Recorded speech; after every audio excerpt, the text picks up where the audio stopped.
Habang nasa tahanan ni Ginoong Ernesto Zuko Sereca at nag-aaral tungkol sa mga Hokage Ninja, dalawang nilalang ang sumagupa sa kanila na may gamit ding mahiwagang sandata. Sina Lorcan Kugane na gumagamit ng Kongo Anki at si Gideon Mokuren na gumagamit ng Kodama. Sa pamamagitan ng kamandag ng halaman ni Gideon, hindi na igalaw ni Reka ang kanyang buong katawan. Maging sina Ira at Max ay walang nagawa sa kapangyarihan ni Gideon. Tinangka pa rin ni Reka na iligtas si Ana, subalit hindi ito nagtagumpay. Ang bangis ng mandirigmang si Kurei.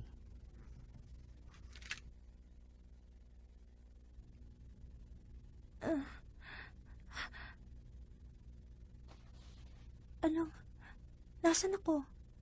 Anong lugar to?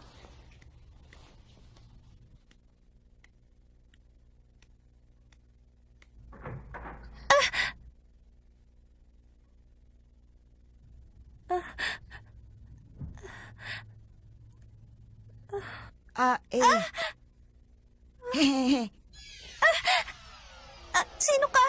Pasensya ka na. Hindi ko naman alam na matatakot ka eh. Eto ng mga damit mo, malinis na. Maraming salamat. Sila ang mga tumukot sa akin. Ayoko naman talagang gawin yun eh, lalo na yung saktan ka. Kaya lang, kailangan naming sumunod sa bawat utos ni Kurei. Kurei? Tsaka yun nga palang mga kaibigan mong naiwan, mabubuhay silang lahat. Ikaw yung nagligtas sa kanila?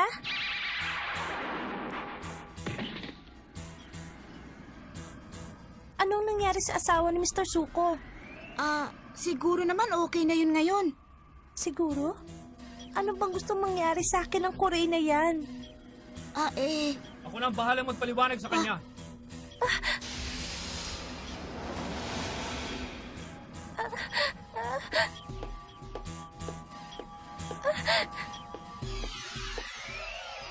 Ako, si Kurei. Prinsesa!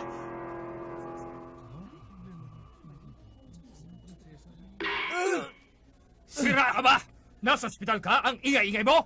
Hindi niyo naman kailangan gawin yun eh. Ospital? May tumawag sa akin sa bahay. Nasa ospital ka raw dahil nakipag-away ka sa mga kaklase mo. Uli-uli, pag makikipag-away ka, huwag mo nang idamay ibang tao. Tingnan mo, bata ka. Pati tuloy sina Ira at Mrs. Zuko nasaktan dahil sa'yo. Ira? Max?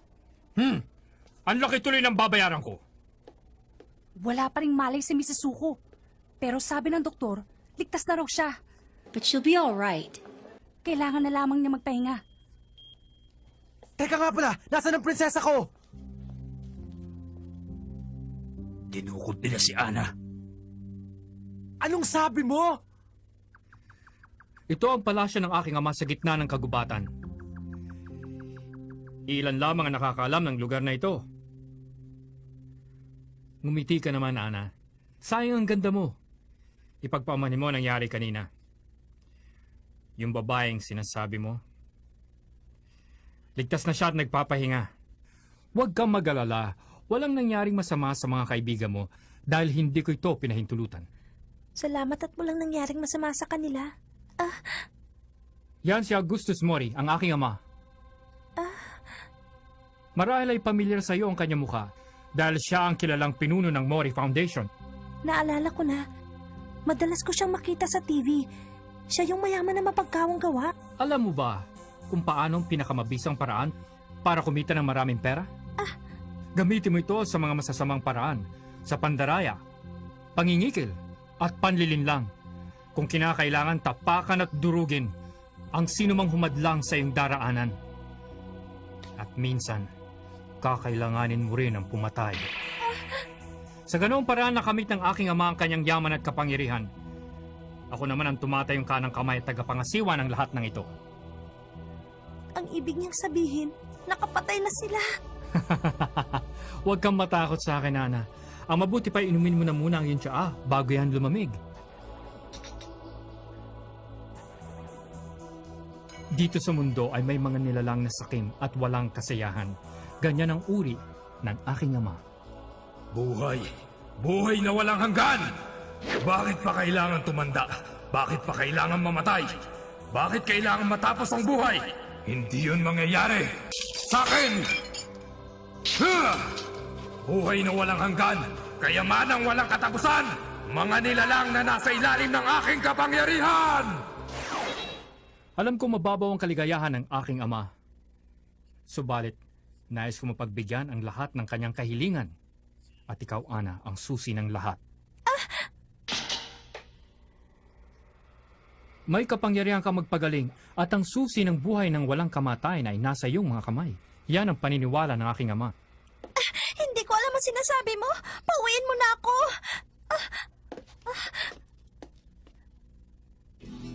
May nilagay siya sa tsaa. Kung hindi mo mamasamain, kailangan kong suriin ang buo mong katawan, Ana.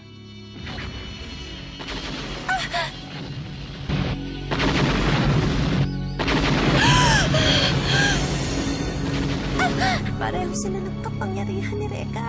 He has the same power as Rekka. Mag-iingat kayong lahat. Ang inyong kalaban ay malapit nang dumating. Totoo ang lahat ng sinabi sa amin ni Emma.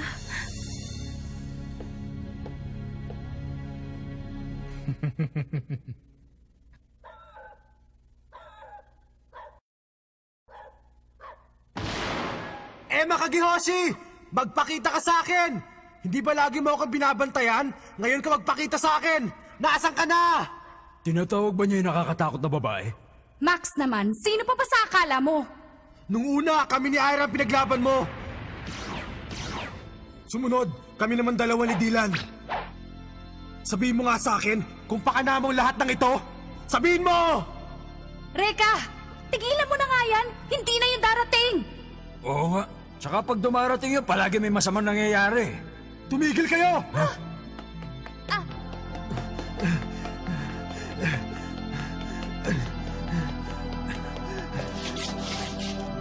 Ano ba? Saan mo tinago, prinsesa ko? Reka, Duwag ka ba? Bakit hindi ka ngayon magpakita sa akin?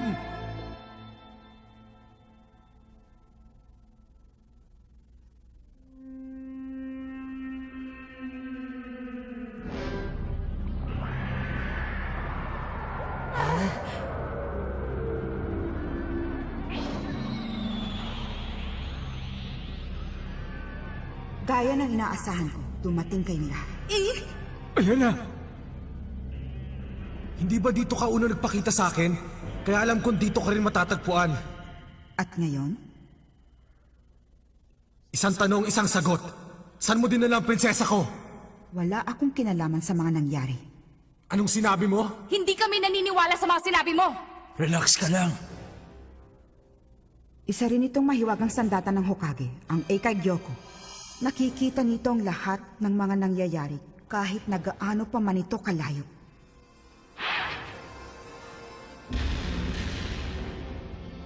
Yan ang naganap 5 oras lang nakakaraan. Prinsesa! Saan yan? Ang palasyong yan ay nasa gitna ng kagubatan. Bibihira lamang ang nakakarating dyan. Sino naman ang taong yan? Pangit siguro kaya nakamaskara. Ang kanyang pangalan ay Kurei. Kure? Si Ana at ang guro ninyo ay dinukot ng mga tauhan ni Kurei. Ano naman ang ginagawa nila ngayon? Sa kasamaang palad, hindi ko makita ang loob ng palasyo. Pero sigurado ko na hindi nila papatayin si Ana dahil interesado si Kurei sa kapangyarihan ni Ana na magpagaling. Saan ka pupunta, Reka? Huwag mo nang itanong dahil alam mo na ang sagot. Ililigtas ko ang aking prinsesa. Nasisiraan ka na bang talaga? Pag pumunta ka sa palasyong yon, hindi ka mananalo sa kanila. Bakit? Meron pa bang ibang paraan? Ako ang kanyang ninja. Hindi pwedeng tumangan na lang ako dito at walang gawin habang pinahihirapan nila ang aking prinsesa. Kung kinakailangan ibigay ko ang aking buhay, gagawin ko, maibalik ko lang siya. Hindi mo alam kung gaano kalakas ang kapangyarihan ni Kurei. Mamamatay ka. Reka, Aalis ako kahit ano pang mangyari. Dahil ako, ang kanyang ninja. Reka! Pag pinigilan mo ako, ikaw ang uunahin ko.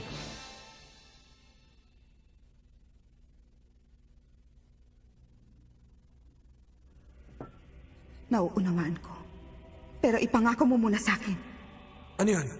Kapag nalaman mo na ang kapangyarihan ni Corey ay mas malakas kaysa sa'yo, umatras ka ng laban. Umatras? Hindi ako ganong klaseng tao! Paano pag namatay ka? Sinong maiiwan para magligtas sa kanya? Kailangan mo matutong maghintay ng tamang panahon. Yan ang ibig sabihin ng nin sa salitang ninja, ang maghintay. Alam ko, Emma. Maraming salamat sa payo mo.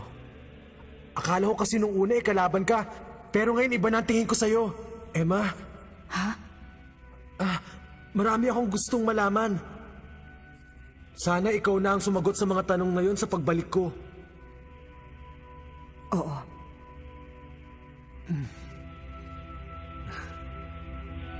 Sige! Reka, sandali! Antayin mo kami! Sasabihin kong lahat sa takdang panahon dahil ako ang iyong ina.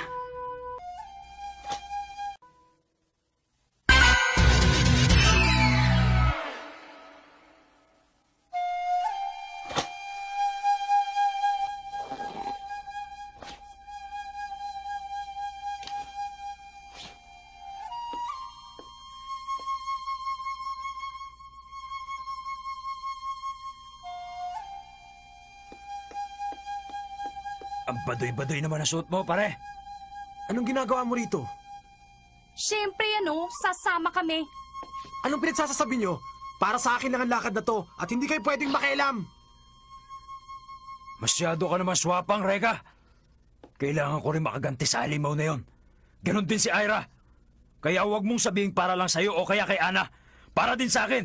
Para din kay Ira. Naintindihan mo ba, ha, Reka? Ayos ba? Oo. Reka? Bahala kayo. Pero hindi ko alam kung anong mangyayari. Alam namin yun, no? Hindi ko alam yun, ah!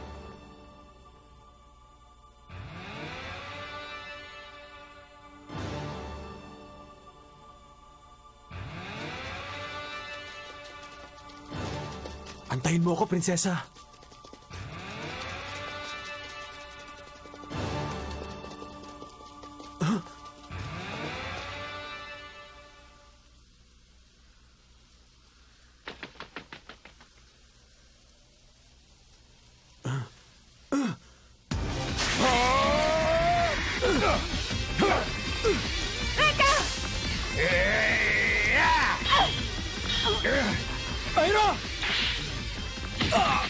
Ira! Max!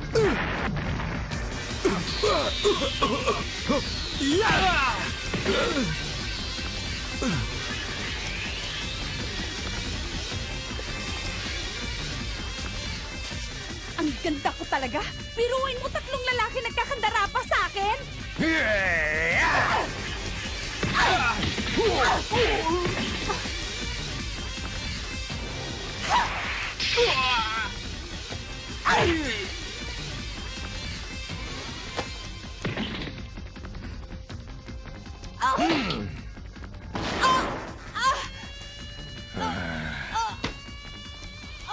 Akala mo ba hindi kita papatulan dahil babae ka?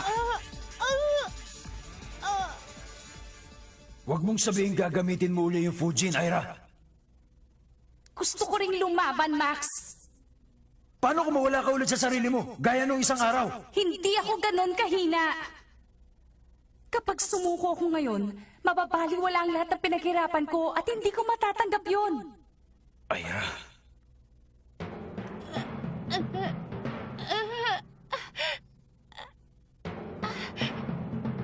Makakaya ko. Hindi ako patatalo sa'yo. Kaya ko. Kaya ko. Makakaya ko.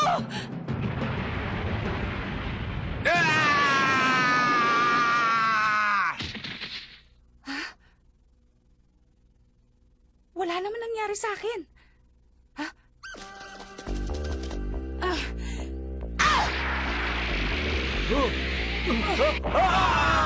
Nakuha ko! Aray! Aray! Aray! Aray! Aray!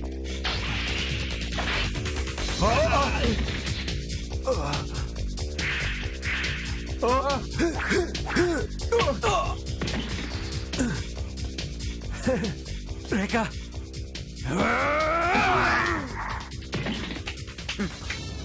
Mukhang wala sa kondisyon ang mga bantay natin. Teka, ang mga taong yun. Bakit, Lorcan? Nakasisiguro ko na sila yung mga taong kasama ni Ana nung dukutin namin siya. Ibig sabihin nandito sila para iligtas ang kanilang mga kaibigan. Sige lang. Hayaan ninyong malaman nila ang kanilang kamalian. Tignan natin kung hanggang saan ang kanilang tapang.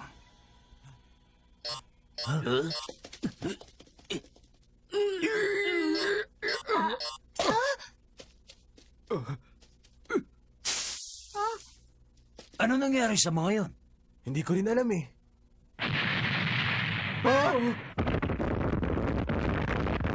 Mga paputok!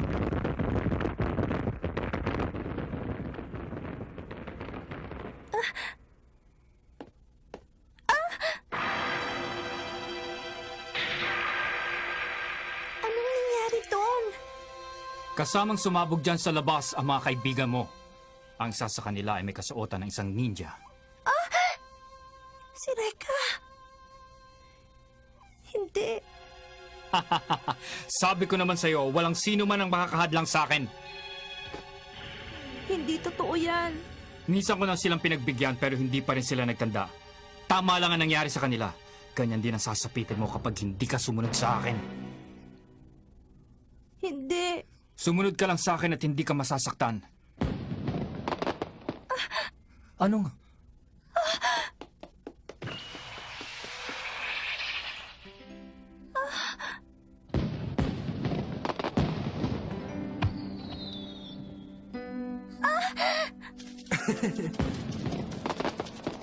Sira ka talaga, Reka!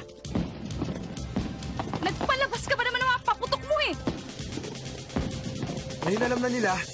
Tapusin na natin to. Oh! Mas masaya ito kesa sa inaasahan ko.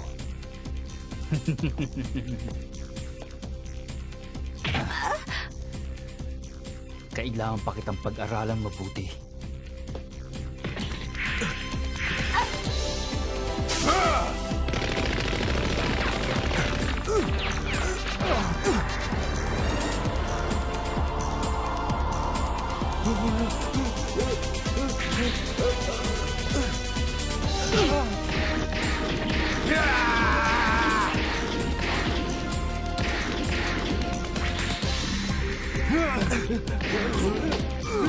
Nasaan ang prinsesa ko?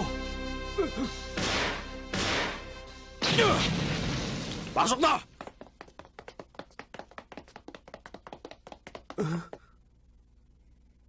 Walang tao dito. Hindi nila tayo pwedeng lokohin, no? Nakulong na tayo! Wala nang ibang daan kundi ang dumiretso.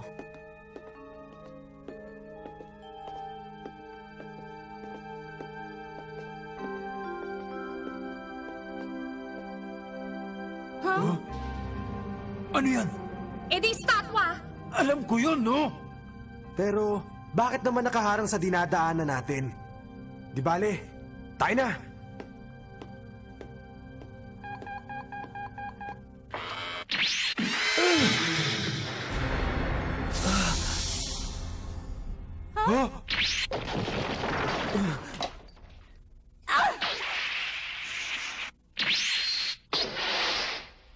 Ano ba yan?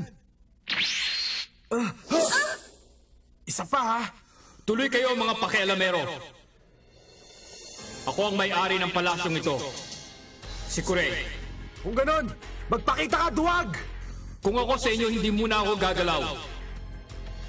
Yan ang statwa ni Maria. Tinitira niya ng laser ang anumang bagay o tao na gumagalaw. Kayang bumutas ng laser na ito ng hanggang 20 sentimetro sa kahit na anong bagay. Ano ngayon ang gagawin ninyo? Kung gusto nyo, maglaro muna tayo. Gawin nating masaya para hindi nakakabagot. Still got your friends. And that...